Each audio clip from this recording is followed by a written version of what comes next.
নমস্কার বন্ধুরা, আমার আজকের রেসিপি ভেজ স্যান্ডউইচ। অঞ্জুস ক্রিয়েশনে আপনাদের সবাইকে স্বাগত। আমি কড়াইতে সাদা তেল দিয়ে দিয়েছি 2 চামচ। এবার ওর মধ্যে পেঁয়াজ কুচি দিয়েছি, টমেটো কুচি, বিনস কুচি দিয়ে দিয়েছি। সবগুলো আমি একদম ছোট ছোট করে কুচি করে নিয়েছি। এবার গাজরটাকে একটু গ্রেট করে নিয়েছি, গাজর দিয়ে দিয়েছি। এবার একটু লঙ্কা কুচি দিয়ে দিচ্ছি। এবার সব সবজিগুলোকে একটু ভালো করে ভেজে নিতে হবে। এবার গ্রেট করা পনিরটাকে দিয়ে দিয়েছি, দিয়ে কিছুক্ষণ নাড়তে হবে। এবার একটু গোলমরিচের গুঁড়ো দিয়েছি আর একটু ধনেপাতা কুচি দিয়ে দিয়েছি। দেখুন পুরটা আমার তৈরি হয়ে গেছে, নামিয়ে নিয়েছি। এবার একটা পাউরুটি নিয়ে নিয়েছি, পাউরুটিটাকে একটু ভালো করে বাটার মাখিয়ে নিচ্ছি।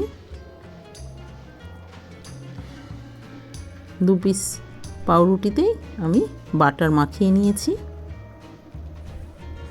এবার আমি একটা ননস্টিক তাওয়ার মধ্যে পাউরুটিটাকে দিয়ে দিয়েছি।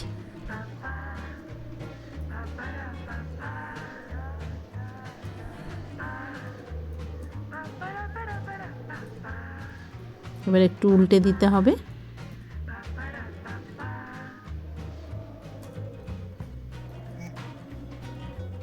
এবার নামিয়ে নিয়ে দুটো পাউরুটির মাঝখানে আমি পুরটাকে দিয়ে দিচ্ছি।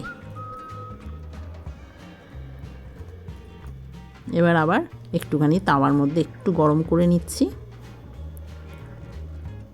দেখুন ভেজ স্যান্ডউইচ আমার তৈরি হয়ে গেছে। দেখা হবে আবার নতুন কোনো রেসিপি নিয়ে। সবাই ভালো থাকবেন, সুস্থ থাকবেন।